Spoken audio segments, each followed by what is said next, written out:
মোদি সরকারের সর্বপ্রথম আমি নিয়ে আসলাম। আমার নাম হচ্ছে অঞ্জন গাঙ্গুলি। আমি রোহিঙ্গা না, রোহিঙ্গা এখন আপনারা যদি বানিয়ে দেন, এই সমাজ যদি বানিয়ে দেয়, এই সরকার যদি বানিয়ে দেয়, তাহলে আমি রোহিঙ্গা। পশ্চিমবাংলায় এসআইআরে আমরা সামনাসামনি দেখতে পেলাম যে হিন্দুরা সবচাইতে বিপদগ্রস্ত।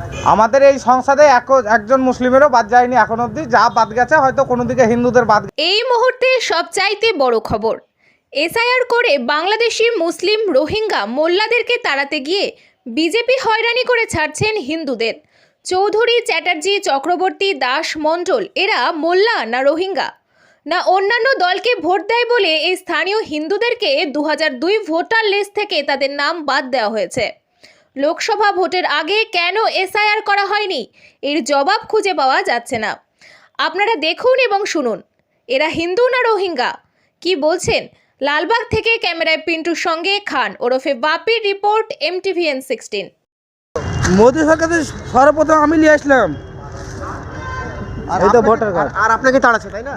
আর আমার কাছে আছে 1992 সালে ভোট হয়েছে আমার। কেন এসেছেন আপনি এখানে? ওই তো 2000 নাম নাই সেই জন্য আসা। তার আগে ভোট দিয়েছিলেন? তার আগে যে ছবি তার আগে ভোট দিয়েছি কিনা, তাহলে ভোটের ছবিটা কেন? মানে ভোট দিয়েছেন, নাম কেটে দিয়েছে। আপনি কথা বলেন। ভোট দিয়েছেন, নাম কেটে দিয়েছে তাই তো? হ্যাঁ। আপনার নাম বলেন। আমার নাম মেঘনাথ মণ্ডল। প্রতিবারই ভোট দিয়েছে, ভোট নাই। ভোট নাই। কি নাম আপনার? অষ্টম মণ্ডল। আপনার নাম ভোটার লিস্ট থেকে বাদ গেল, কি বলবেন? কি বলবো, মানে এরা একেবারে যাচ্ছে তাই অবস্থা আরম্ভ করেছে আমাদের এই পশ্চিমবঙ্গে। আমার নাম হচ্ছে অঞ্জন গাঙ্গুলি, আমি কুলির ব্রাহ্মণের সন্তান, ঠিক আছে? রোহিঙ্গা না, রোহিঙ্গা এখন আপনারা যদি বানিয়ে দেন, এই সমাজ যদি বানিয়ে দেয়, এই সরকার যদি বানিয়ে দেয়, তাহলে আমি রোহিঙ্গা। আমার বাপ ঠাকুরদাদা, আমার এখানে জন্ম, এখানে পড়াশোনা, এই পাশেই সিং স্কুলে আমার ছাত্র জীবন শুরু, একদম ক্লাস 1 থেকে ক্লাস 12 অবধি। পরবর্তীকালে বহরমপুর কমার্স কলেজ থেকে পাস করেছি। আমার ভোটার লিস্টে নাম আছে, এর আগে আপনি এপিক ভোট কার্ড। দিয়েছেন? আমি সারা জীবন যবে থেকে আমার 18 বছর পূর্ণ হয়েছে তবে থেকে আমি ভোট দিই। 2000 থেকে প্রথম যখন ভোটার কার্ড এপিক কার্ড হয়, সেই সময়কার এপিক কার্ড আমার 95 সালে এপিক কার্ড হয়। আমাদেরকে হিন্দুদেরকে বাদ দিয়ে দেওয়ার একটা চক্রান্ত কিনা এটা বুঝতে পারছি না। এর আগে এমপি ভোট দিয়েছিলেন? সমস্ত ভোট দিয়েছি, যতগুলো ভোট হয়েছে আমার 18 বছর হওয়ার পর থেকে। আমার ডেট অফ বার্থ 2172, তারপর থেকে 18 বছর পূর্ণ হওয়ার পর থেকে যতগুলো ভোট হয়েছে সমস্ত ভোটে আমি অংশগ্রহণ করেছি, মানে ভোটদানে। কেউ স্বাধীনতা সংগ্রামী ছিল শুনলাম, কি বলবেন? আমার বাবা ছিলেন, বাবার নাম ধীরেন্দ্রনাথ গাঙ্গুলি, সবাই চেনে লালবাগে। আপনার নাম? আমার নাম অঞ্জন গাঙ্গুলি, বাড়ি? বাড়ি লালবাগ। এই যে এসআইআর হচ্ছে, সেই এসআইআরে দেখা যাচ্ছে যে মোল্লা বা লুঙ্গিওয়ালা বা বাংলাদেশের রোহিঙ্গা থেকে তার থেকে ম্যাক্সিমামই হিন্দু। কি বলবেন এই বিষয়ে?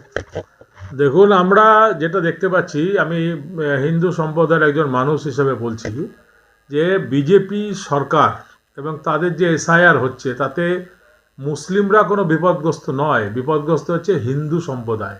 কেন দেখবেন মতুয়াদের তাই রব উঠে গেছে এবং হিন্দু যারা রয়েছে তাদেরকে বেশিরভাগ ডাকা হচ্ছে। আবার বিডিও অফিসগুলোতে দেখবেন হিন্দুদের সংখ্যায় বেশি এবং তাদেরকে আবারও ডাকা হচ্ছে। ভোটার লিস্টের নাম নেই। যারা ভোট দিয়ে প্রধানমন্ত্রী নির্বাচন করলো, যারা ভোট দিয়ে সারা ভারতবর্ষের এমপিদেরকে পার্লামেন্ট নির্বাচন করলো, সে ম্যাক্সিমাম হিন্দু। তার প্রমাণস্বরূপ বলছে আসামের ডিটেনশন ক্যাম্পে 17 লক্ষ লোকের মধ্যে কিন্তু প্রায় 13 লক্ষ হিন্দু সম্প্রদায়ের মানুষ রয়েছে। তাই বিজেপি যতই হিন্দুর কথা বলুক, এসআইআরে কিন্তু হিন্দুরাই বিপদগ্রস্ত, সেটা কিন্তু আজকে প্রমাণিত। তাই অমিত শাহ এবং নরেন্দ্র মোদীকে এবং শুভেন্দু অধিকারী যতই লাফালাফি করুক, হিন্দু সম্প্রদায়ের মানুষ কিন্তু এবার বিজেপিকে ভোট দিয়েছে এবং তারা ভুল করেছে। কেন? তাদেরকে আজকে প্রশ্নের মুখে ঠেলেছে নাগরিকত্ব।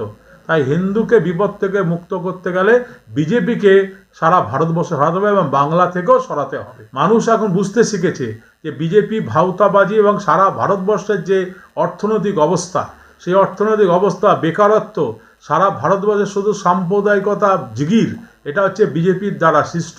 তাই আজকে যে কথাটা আপনি বলছেন, সেখানে আমরা দেখতে পাচ্ছি যে মানুষকে অন্ধত্ব জায়গায় ঠেলে নিয়ে গিয়ে শুধু ভোটে ব্যালট বক্সে প্রতিফলিত করে বিজেপি ক্ষমতায় থাকতে চায়। মানুষের সার্বিক কোনো উন্নয়ন হয়নি। সর্বোপরি হিন্দুরা আজকে সবচাইতে বিপদগ্রস্ত। পশ্চিমবাংলায় এসআইআরে আমরা সামনাসামনি দেখতে পেলাম যে হিন্দুরা সবচাইতে বিপদগ্রস্ত। আপনার নাম আর ডেজিগনেশন? আমার নাম হচ্ছে বিপ্লব চক্রবর্তী, আমি প্রাক্তন চেয়ারম্যান এবং একজন সমাজসেবী। বাংলাদেশি মানে অনুপ্রবেশকারী মুসলিম রোহিঙ্গা আর হচ্ছে আপনার এই মোল্লাদের জন্য এই যে এসআইআর হচ্ছিল, তো আপনাদের এখানে কতজন এই মোল্লা রোহিঙ্গা বা মুসলিম বাদ গেল, মুসলিমের কতজন বাদ গেল? আমাদের এই সংসদে একজন মুসলিমেরও বাদ যায়নি এখন অবধি, যা বাদ গেছে হয়তো কোনো দিকে হিন্দুদের বাদ গেছে যারা বাইরে থেকে এসছে তাদের। আপনার নাম? আমার নাম তাজরুল শেখ, বাড়ি? পলাশবাটি।